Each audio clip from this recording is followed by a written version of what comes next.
وہ شرطیں لگا کے لاکھوں کروڑوں ڈالر کماتی ہیں۔ تو جب مذاکرات کا پہلا راؤنڈ ناکام ہوا تو مجھے بہت سے جو غیر ملکی صحافی تھے انہوں نے پوچھا کہ اب آپ کا کیا خیال ہے، اب تو ناکام ہو گئے، تو ہم پاکستان رہیں، سٹے کریں یا چلے جائیں؟ میں نے کہا نہیں، آپ سٹے کریں، دوسرا راؤنڈ بھی ہوگا۔ تو انہوں نے کہا کہ دوسرا راؤنڈ کیسے ہوگا؟ دوسرا راؤنڈ تو نہیں ہوگا کیونکہ پہلا راؤنڈ ناکام ہو گیا۔ میں نے ان کو کہا نہیں، دوسرا راؤنڈ بھی ہوگا۔ وہ 2-3 دن گزرے تو ان میں سے ایک صحافی جو ہے اس نے مجھے کانٹیکٹ کیا اور اس نے کہا کہ آپ صحیح کہہ رہے تھے، دوسرا راؤنڈ ہو رہا ہے، اور ڈونلڈ ٹرمپ نے کہا ہے کچھ صحافیوں کو فون کر کے کہ دوسرا راؤنڈ ہونے والا ہے، تو آپ کی تو خبر صحیح ثابت ہوئی۔ اب آپ یہ بتائیں کہ پیس ایگریمنٹ ہو جائے گا یا نہیں ہو جائے گا؟ میں نے کہا ابھی آپ دوسرے راؤنڈ تک ہی رہے نا، پیس ایگریمنٹ تو بعد کی بات ہے۔ اس نے کہا نہیں، مجھے کچھ میرے دوست جو ہیں وہ نیو یارک سے فون کر کے پوچھ رہے ہیں، میں نے ان کو ٹپ دینی ہے۔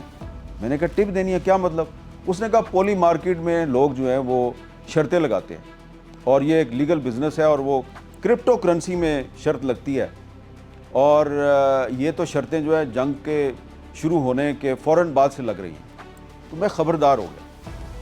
اور پھر میں نے اس کو تھوڑا انویسٹیگیٹ کرنا شروع کیا، میں نے فالو کرنا شروع کیا چکر کیا چل رہا ہے۔ پھر میں نے ڈونلڈ ٹرمپ کے جو بیانات ہیں ان کو غور سے ان پر نظر ڈالنی شروع کی کہ یہ کس ٹائم پہ کیا بیان دیتا ہے، اور اس کا جو بیان ہوتا ہے اس سے جو انٹرنیشنل مارکیٹس ہیں ان پہ کیا اثر پڑتا ہے، سٹاک مارکیٹیں کیا کرتی ہیں، اور یہ جو پولی مارکیٹ ہے اس میں کیا ہوتا ہے۔ پھر مجھے میرے ایک امریکی صحافی دوست نے، نیو یارکر میگزین ہے، اس میں ایک آرٹیکل شائع ہوا، تو اس نے مجھے یہ آرٹیکل بھیجا، اور یہ آرٹیکل جو ہے یہ مارچ کے مہینے میں شائع ہوا تھا۔ Who struck it rich in the markets when Trump postponed bombing Iran؟ میں نے جب یہ آرٹیکل پڑھنا شروع کیا تو مجھے اس میں بڑی انٹرسٹنگ انفارمیشن ملی، اور وہ یہ تھی کہ جب جنوری 2026 میں وینزویلا پر ابھی امریکہ نے حملہ نہیں کیا تھا، تو اس حملے سے 1-2 دن پہلے جو نیو یارک کی پولی مارکیٹ ہے وہاں پہ شرطیں لگنی شروع ہو گئیں کہ جو وینزویلا کے جو پریزیڈنٹ ہیں نکولس میڈورو، یہ بہت جلد اقتدار سے محروم ہو جائیں گے۔ یہ جو آرٹیکل ہے نیو یارکر کا، اس میں یہ باقاعدہ لکھا گیا کہ ان جنوری another poly market account won big by betting that Nicolas Maduro, the president of Venezuela, would soon be out of power۔ اور اگلے ہی دن موصوف کو امریکی ٹروپس نے وینزویلا میں جا کے گرفتار کیا اور ان کو نیو یارک پہنچا دیا۔ اور یہ جو لوگ شرطیں لگا رہے تھے کہ یہ وینزویلا کا صدر اقتدار سے محروم ہو جائے گا، انہوں نے لاکھوں نہیں کروڑوں ڈالر کما لیے۔ تو اس کے بعد پھر ہم نے اس پہ نظر رکھنی شروع کی کہ یہ کیا چکر چل رہا ہے۔ یہ ایران کے خلاف جو اسرائیل اور امریکہ کی جنگ ہے، کہا جا رہا ہے جی ایران کا جو نیوکلیئر پروگرام ہے جی وہ عالمی امن کے لیے بڑا خطرہ ہے جی، وہاں پہ رجیم چینج بڑی ضروری ہے، وہاں پہ امریکی جو ہے میزائل مار کے اسکول میں بچیوں کو شہید کر رہے ہیں، اور ہزاروں کی تعداد میں لوگ جو ہیں بے گناہ لوگ ان کو بھی شہید کر دیا گیا ہے۔ تو یہ کیا چکر چل رہا ہے؟ تو پتہ چلا، اور پتہ ہمیں کون دے رہا ہے، امریکی میڈیا دے رہا ہے اور ویسٹرن میڈیا دے رہا ہے۔ اور پھر ایک خبر جو ہے وہ مجھے پھر ایک اور امریکی صحافی جو ہے اس نے کہا کہ یہ حامد میر یہ اتنا آسان نہیں ہے کہ آپ یہ جو پولی مارکیٹ ہے اس میں جو چکر چل رہے ہیں اور جنگ پہ جو شرطیں لگ رہی ہیں، اس سے جو لاکھوں کروڑوں ڈالر کمائے جا رہے ہیں، اس کو آپ کرٹیسائز کریں، یہ اتنا آسان نہیں ہے۔ تو اس نے مجھے ٹائمز آف اسرائیل میں ایک اسرائیلی صحافی کی خبر تھی، تو اس خبر پر اس کو جو دھمکیاں دی گئیں تو اس نے مجھے وہ آرٹیکل بھیجا، اور یہ آرٹیکل بھی میں آپ کو دکھاتا ہوں۔ اور اس آرٹیکل میں یہ جو صحافی ہے ایمینول فبائن، اس نے بتایا ہے کہ اس نے صرف یہ خبر دی تھی کہ ایک ایرانی میزائل جو ہے وہ یروشلم پہ گرا ہے، اس سے نقصان زیادہ نہیں ہوا لیکن میزائل جو ہے وہ گرا ہے۔ اور پھر اس کو دھمکی دی گئی کہ تم اپنی یہ سٹوری جو ہے اس کو موڈیفائی کرو اور کہو کہ میزائل نہیں گرا، ایکچولی اس کو اسرائیل نے انٹرسیپٹ کر لیا تھا تو میزائل کے کچھ پارٹس گرے ہیں۔ تو اس نے کہا کہ نہیں، میں نے تو کنفرم کیا اسرائیلی فوج سے، میری خبر بالکل درست ہے۔ تو اس کو جب دھمکیاں دینی شروع کی گئیں تو پتہ چلا کہ کسی نے شرط لگائی ہوئی تھی پولی مارکیٹ میں کہ ایران کا میزائل اسرائیل کے ڈیفنس سسٹم کو ڈیفیٹ کر کے یروشلم تک پہنچے گا نہیں پہنچے گا. زیادہ تر لوگوں نے شرط لگائی ہوئی تھی نہیں پہنچے گا. ٹائمز آف اسرائیل کے جرنلسٹ نے خبر دے دی کہ نہیں پہنچ گیا. نقصان زیادہ نہیں ہوا لیکن وہ یروشلم تک پہنچ گیا. تو بہت سے لوگ جو ہیں اب ان کو نقصان ہو رہا تھا تو انہوں نے اس کو پریشرائز کیا کہ تم اپنی خبر کو واپس لو یا وضاحت کرو. اس نے انکار کیا تو اس کو دھمکیاں دی گئیں اور پھر اس نے اپنی سٹوری میں لکھا ہے کہ یہ شرطیں لگ رہی تھی پولی مارکیٹ میں اور ان لوگوں نے مجھے دھمکایا. اس کے بعد جناب 4 مارچ کو الجزیرہ جو ہے اس نے یہ خبر دی کہ صرف پولی مارکیٹ میں نہیں بلکہ ایک اور مارکیٹ بھی ہے جو جس کو کالشی کہتے ہیں, وہاں پر بھی شرطیں لگ رہی ہیں. Gamblers make big profits on Iran strikes raising insider trading concerns. یہ الجزیرہ نے یہ خبر دی. اس کے بعد جناب پھر کرسچین سائنس مانیٹر ایک اور معروف امریکی اخبار ہے. کرسچین سائنس مانیٹر نے کہا جی 1 اپریل کو insider trading why well timed market plays are raising alarms in Washington. یعنی کہ واشنگٹن میں جو ہے لوگ جو ہیں وہ بڑے پریشان ہیں کہ یہ جو انسائڈر ٹریڈنگ ہو رہی ہے مختلف مقامات پر, تو اس میں جو لوگ ایران میں جو جنگ چل رہی ہے اس کے حوالے سے شرط لگاتے ہیں ان کو پہلے سے ہی پتہ ہوتا ہے کہ اب یہ ہونے والا ہے اب یہ ہونے والا ہے. وہ شرط لگا دیتے ہیں اور پھر ان کو بہت بھاری پروفٹ ہوتا ہے. جیسا کہ کسی نے شرط لگائی کہ وینزویلا کا صدر اقتدار سے محروم ہو جائے گا تو جس نے شرط لگائی اس کو ایک ہی دن میں کروڑوں ڈالر کا فائدہ ہو گیا. تو اس کے بعد جب یہ سٹوریز جو ہیں یہ امریکی میڈیا میں آنی شروع ہوئیں تو وائٹ ہاؤس نے اپنے سٹاف کو ایک ہدایت نامہ جاری کیا. وائٹ ہاؤس وارنز سٹاف آن انسائڈر ٹریڈنگ ایمڈ ایران وار بیٹس, کہ ایران کی جو جنگ ہے اس پہ شرطیں لگ رہی ہیں تو جو وائٹ ہاؤس کا سٹاف ہے وہ خبردار ہے. اس کی وجہ یہ تھی کہ یہ جو پولی مارکیٹ ہے نیو یارک کی, اس میں جو ڈونلڈ ٹرمپ کا ایک بیٹا ہے وہ اس کے بہت سے شیئرز ہیں اور ٹرمپ صاحب جو ہیں ان پر الزام لگ رہا تھا. ان کا جو ڈیفنس سیکٹری ہے جو وزیر جنگ ہے پیٹ ہیکسیت, اس پہ بھی الزام لگ رہا ہے کہ اس نے کچھ ایسی امریکی اسلحہ ساز کمپنیوں کے پہلے ہی شیئر خرید لیے تھے کہ جن کے شیئرز کی ویلیو جو ہے جنگ شروع ہونے کے بعد بہت اوپر چلی گئی. تو اس کو پہلے سے پتہ تھا کہ ایران پر حملہ ہونے والا ہے. پھر جناب سی این این نے 17 اپریل کو ہمیں یہ بتایا کہ Trump's top regulator for prediction markets pledges crack down on insider trading. تو امریکہ میں اس کی انویسٹیگیشن شروع ہو گئی کہ یہ جو ایران میں جنگ چل رہی ہے اس جنگ پہ جو شرطیں لگ رہی ہیں تو اس سے وہ تو بڑا ایک خوفناک بزنس ہے. یعنی کہ آپ ذرا سوچیں کہ ایک طرف اسرائیل اور امریکہ نے ایران پر حملہ کیا اور وہاں پہ بے گناہ لوگ جو ہیں وہ ان کو شہید کر دیا گیا, ان کا سپریم لیڈر شہید ہو گیا, ان کے نیشنل سیکورٹی ایڈوائزر علی لاریجانی شہید ہو گئے. پاکستان نے کوشش کی, ترکی نے کوشش کی اور ممالک نے کوشش کی کہ یہ جنگ رک جائے اور پاکستان کی کوششوں سے جنگ رک گئی. تو جب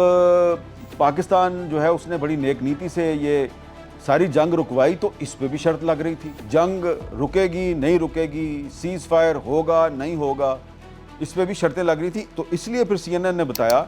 کہ یہ جو انسائڈر ٹریڈنگ ہے پریڈکشن مارکیٹس میں اس کی اب انویسٹیگیشن شروع ہو گئی ہے. تو پھر یورو نیوز جو ہے وہ ہمیں بتا رہا ہے کہ newly made Polymarket accounts won massively on U S Iran ceasefire. یہ بڑی اہم سٹوری ہے کہ کچھ نئے اکاؤنٹس بنائے گئے پولی مارکیٹ میں, یعنی کہ جو پریڈکشن مارکیٹ ہے جہاں شرطیں لگتی ہیں وہاں پہ کچھ نئے اکاؤنٹ بنائے گئے اور وہ جو نئے اکاؤنٹ ہیں انہوں نے جو پریڈکشن شروع کی وہ پریڈکشن صحیح ثابت ہوتی تھیں اور وہ بہت منافع کما رہے تھے. اس کے بعد جناب جو گارڈین ہے برطانیہ کا اخبار, گارڈین جو ہے جی اس میں ایک بہت زبردست انویسٹیگیٹو سٹوری سامنے آئی 18 اپریل کو لورین آراتانی کی, اور انہوں نے ایک سنسنی خیز انکشاف کیا. گارڈین کہتا ہے جی traders placed over $1 billion in perfectly timed bets on Iran war. What is going on? اور بتایا کیا انہوں نے کہ امریکہ اور اسرائیل کے ایران پر حملے سے ایک دن پہلے 27 فروری کو یہ جو پریڈکشن مارکیٹ ہے جہاں شرطیں لگتی ہیں یہاں پہ 16 جو افراد ہیں 16 اکاؤنٹس، انہوں نے شرط لگائی کہ ایران کے خلاف جنگ ہونے والی ہے، اور یہاں تک ایک شرط میں کہا گیا کہ آیت اللہ علی خامنئی صاحب جو ہیں وہ اقتدار سے محروم ہو جائیں گے، اور 28 فروری کو اسرائیل اور امریکہ مل کر ایران پر حملہ کر دیتے ہیں۔ تو گارڈین نے لکھا ہے جی کہ یہ 27 فروری کو 16 اکاؤنٹس نے جو شرطیں لگائیں انہوں نے لاکھوں کروڑوں ڈالر کما لیے، اور اگلے دن حملہ بھی ہو گیا، اور پھر 7 اپریل کو جب ابھی پاکستان کی کوششوں سے سیز فائر ہونے والا تھا تو اسی پروڈکشن مارکیٹ میں شرط لگائی گئی کہ اب انٹرنیشنل مارکیٹ میں تیل کی قیمت نیچے آنے والی ہے، اور سیز فائر ہوا تو تیل کی قیمت نیچے آ گئی۔ تو اب آپ خود سوچیں کہ یہ جو انسائیڈ انفارمیشن ہے، 3 معاملات پہ میں آپ کو بتا دیتا ہوں۔ 1، وینزویلا کا صدر اقتدار سے محروم ہو جائے گا۔ یہ پریڈکشن مارکیٹ میں جو بندہ بھی شرط لگا رہا ہے اس کو پہلے سے پتہ ہے کہ وینزویلا پہ اٹیک ہونے والا ہے۔ پھر اگر کوئی 27 فروری کو یہ شرط لگا رہا ہے کہ ایران پر حملہ ہونے والا ہے تو اس کو کہیں سے انفارمیشن ملی ہوئی ہے۔ پھر اگر کوئی 7 اپریل کو یہ شرط لگا رہا ہے کہ جی تیل کی قیمت نیچے آنے والی ہے تو اس کو پتہ ہے کہ سیز فائر ہونے والا ہے، سیز فائر سے تیل کی قیمت نیچے آ جائے گی۔ تو کون دے سکتا ہے یہ انفارمیشن؟ امریکہ میں پولی مارکیٹ میں اگر اس طرح کی شرطیں لگ رہی ہیں تو شرط تو پھر وہی لگائے گا نا جس کے پاس انسائیڈ انفارمیشن ہے۔ اس لیے تمام جو امریکی اخبارات ہیں وہ شک کا اظہار کر رہے ہیں ڈونلڈ ٹرمپ صاحب کہ جو ڈونلڈ ٹرمپ بیان دیتا ہے نا کہ آج یہ ہو جائے گا، آج یہ ہو جائے گا، 2 دن میں معاہدہ ہو جائے گا، آج معاہدہ ہو جائے گا، پھر کہتا ہے نہیں اب جنگ ہوگی، تو کبھی تیل کی قیمت اوپر جاتی ہے، کبھی تیل کی قیمت نیچے آ جاتی ہے، کسی کے کروڑوں ڈالر ڈوب جاتے ہیں اور کسی کو کروڑ ڈالر کا منافع ہو جاتا ہے۔ تو یہ دی گارڈین نے اس میں کچھ آئیڈینٹیفائی بھی کیے ہیں اکاؤنٹس کہ یہ جو 27 فروری کو جو 16 شرطیں لگیں کہ ایران پر حملہ ہونے والا، یہ کون لوگ تھے؟ سب کے سب جو ہیں ان کا تعلق امریکہ سے تھا۔ تو یہ جو میں نے آپ کو پوری کہانی بتائی، اور بھی میرے پاس بہت سی ایویڈنس ہے اور بہت سے امریکی اخبارات ہیں، برطانوی اخبارات ہیں۔ یہ AXIOS ایک ویب سائٹ ہے، یہ کہہ رہی ہے mysterious trading patterns follow Trump into war, کہ جنگ شروع ہونے سے پہلے ہی یہ جو پریڈکشن مارکیٹ تھی اس میں کچھ مسٹیریس ٹریڈنگ پیٹرنز نظر آ رہے تھے اور پھر جنگ شروع ہوگی۔ تو یہ امریکہ ہی سے ٹرمپ صاحب پہ الزامات لگ رہے ہیں۔ اور اب آپ کو سمجھ جانا چاہیے کہ جب 12 اپریل کو مذاکرات کا پہلا راؤنڈ جو ہے اس میں ایک بریک تھرو ہونے والا تھا، اور امریکہ اور ایران جو ہیں وہ ایک انڈرسٹینڈنگ کے بالکل قریب پہنچ چکے تھے، اور MOU جو ہے اس کا ڈرافٹ بھی تیار ہو گیا تھا، تو ڈونلڈ ٹرمپ نے JD وینس کو واپس کیوں بلایا؟ اور جب وہ واپس چلا گیا تو اس کے بعد پھر دوبارہ دوسرے راؤنڈ کے لیے مذاکرات شروع ہوئے۔ ہم نے بھی آپ کو بتایا کہ دوسرا راؤنڈ ہوگا۔ دوسرے راؤنڈ کے لیے ایران بھی مان گیا، امریکہ تو پہلے سے مانا ہوا تھا۔ پھر ایران نے دوسرے راؤنڈ سے پہلے ایک گڈ ول جسچر کے طور پہ پاکستان کی درخواست پہ جو اسٹریٹ آف ہرموز ہے، آبنائے ہرموز، اس کی ناکہ بندی ختم کر دی، تو ایک دم سے تیل کی قیمت مزید نیچے آئی۔ لیکن ڈونلڈ ٹرمپ نے کہا کہ ہم ایران کی ناکہ بندی ختم نہیں کریں گے، اور پھر ٹینشن کریٹ ہوگی۔ تو یہ انٹرنیشنل ڈپلومیسی میں اس طرح نہیں ہوتا کہ جب آپ اتنا بڑے ہائی سٹیکس انوالو ہوں اور دنیا جو ہے وہ ایک تیسری عالمی جنگ کے دہانے پہ کھڑی ہو، اور ایک فریق جو ہے ایران جو ہے وہ ایک گڈ ول جیسچر دے رہا ہے اور وہ آبنائے ہرموز جو ہے وہ اس کو کھولنے کا اعلان کر رہا ہے، تو ٹرمپ کہتا ہے نہیں، میں تو ایران کی ناکہ بندی جو ہے وہ ختم نہیں کروں گا۔ اور پھر آپ ایران کا جو ایک بحری جہاز چائنا سے آ رہا ہے اس پر آپ قبضہ بھی کر لیتے ہیں، اور پھر آپ کہتے ہیں کہ آج شام کو معاہدہ ہو جائے گا۔ یعنی کہ آپ یہ ثابت کرنا چاہ رہے ہیں کہ ایران جو ہے اس کو آپ زور زبردستی سے مذاکرات کی میز پہ لا رہے ہیں۔ تو اس سے کیا ہوا کہ پاکستان کی جو کریڈیبلٹی ہے، پاکستان کی جو نیک نیتی سے جو کی گئی کوششیں ہیں، اس کے بارے میں بھی بڑے سوالات اٹھنے شروع ہو گئے۔ آپ دیکھیں سوشل میڈیا پہ بہت سے امریکی اکاؤنٹس، بہت سے انڈین اکاؤنٹس جو ہیں وہ پاکستان کے بارے میں اس طرح کا پروپیگنڈا کر رہے ہیں۔ لگتا یہ ہے اب جو پولی مارکیٹ ہے وہاں پر بہت شرط لگ رہی ہے جی ٹرمپ پاکستان آئیں گے یا نہیں آئیں گے۔ یعنی کہ ٹرمپ صاحب نے خود ہی جو منی مارکیٹ ہے، پریڈکشن مارکیٹ ہے، پولی مارکیٹ ہے، وہاں پر یہ سوال کھڑا کر دیا ہے ٹرمپ پاکستان آئیں گے نہیں آئیں گے تو اگر تو آپ کو امن سے محبت ہے، آپ چاہتے ہیں کہ امریکہ اور ایران کے درمیان کوئی واقعی امن معاہدہ ہو جائے، تو بہتر یہ ہے کہ ڈونلڈ ٹرمپ نہ ہی آئیں، کیونکہ وہ آئیں گے تو پھر ایران کے صدر مسعود پزشکیان کو بھی آنا پڑے گا۔ تو جو بہت سے جو انٹرنیشنل ڈپلومیسی کے ماہرین ہیں ان کا خیال یہ ہے کہ ڈونلڈ ٹرمپ نے یہ جو ڈپلومیٹک ڈیل ہے اس کو ایک بزنس ڈیل کی طرح اس کو ہینڈل کیا ہے، اور ڈپلومیسی میں اس طرح نہیں ہوتا کہ آپ ادھر دھمکی دے رہے ہیں، پھر آپ ادھر کہہ رہے ہیں نہیں آج معاہدہ ہو جائے گا، پھر آپ کہہ رہے ہیں 2 دن بعد معاہدہ ہو جائے گا، پھر آپ کہہ رہے ہیں میں جا رہا ہوں پاکستان، پھر آپ کہہ رہے ہیں میں نہیں جا رہا، اور پریڈکشن مارکیٹ میں شرطیں لگ رہی ہیں کہ ڈونلڈ ٹرمپ پاکستان جائیں گے کہ نہیں جائیں گے۔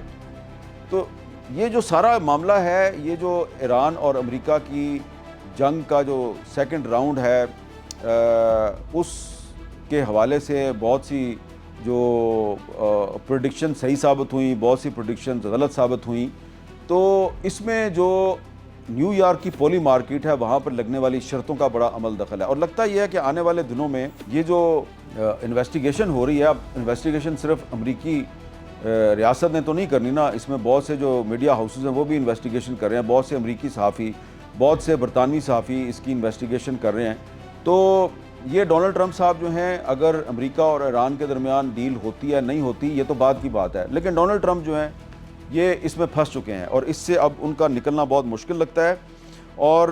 اس لیے میں سمجھتا ہوں کہ ایران اور پاکستان کو چاہیے کہ بڑی احتیاط کا مظاہرہ کریں۔ پاکستان جو ہے اس نے ایک میڈیٹر کے طور پہ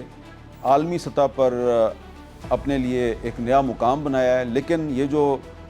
پاکستان کی کوشش ہے، اس کوشش کے لیے اور عالمی امن کے لیے اس وقت سب سے بڑا خطرہ خود ڈونلڈ ٹرمپ ہے۔ تو ٹرمپ پر زیادہ اعتماد نہیں کرنا چاہیے۔ ڈونلڈ ٹرمپ پاکستان آتا ہے نہیں آتا اس کو اہمیت دینے کی ضرورت نہیں ہے، کوشش یہ کی جانی چاہیے کہ یہ جو پیس ڈپلومیسی ہے اس کا کوئی پازیٹیو رزلٹ جو ہے وہ سامنے آ جائے۔ اور آخر میں صرف یہ کہوں گا کہ اگر یہ پیس ڈیل نہیں ہوتی تو سب سے زیادہ فائدہ جو ہے وہ اسرائیل کو ہوگا، کیونکہ اسرائیل چاہتا ہے کہ امریکہ اور ایران کے درمیان امن معاہدہ نہ ہو، اور اسرائیل کو بڑی تکلیف ہے کہ پاکستان جو ہے وہ ایک میڈیٹر کے طور پہ سامنے کیوں آیا ہے، انڈیا کو بھی بڑی تکلیف ہے۔ تو یہ جو ساری ایک غیر یقینی صورتحال پیدا ہوئی ہے، اس کی وجہ اول و آخر ڈونلڈ ٹرمپ ہیں، اور ان کے خاندان کے افراد اور ان کے کلوز سرکل کے جو لوگ اس میں پیس ڈیل میں انوالو ہو گئے اور شرطیں لگا رہے ہیں پولی مارکیٹ میں، تو ان لوگوں کو کسی نہ کسی کو چاہیے کہ لگام دیں، کیونکہ دنیا جو ہے وہ امن چاہتی ہے، لیکن کچھ لوگ ڈونلڈ ٹرمپ کے ارد گرد، جو میں ان کا نام نہیں لیتا، وہ ڈونلڈ ٹرمپ کو انہوں نے اس نئے کام پہ لگایا ہوا ہے کہ جنگ کو ایک بزنس بنا دیا گیا۔ تو اس لیے ایران، پاکستان اور پورا یورپ، پورا ساؤتھ ایشیا، پورا مڈل ایسٹ وہ چاہتے ہیں کہ جناب ہم اس جنگ سے باہر نکلیں، جنگ سے باہر آئیں گے تو دنیا میں امن آئے گا، لیکن کچھ لوگوں نے اس کو بزنس بنا دیا۔ اس لیے ہمیں بڑا محتاط رہنے کی ضرورت ہے، اور ڈونلڈ ٹرمپ پہ بہت زیادہ اعتماد نہیں کرنا چاہیے۔ بہت بہت شکریہ۔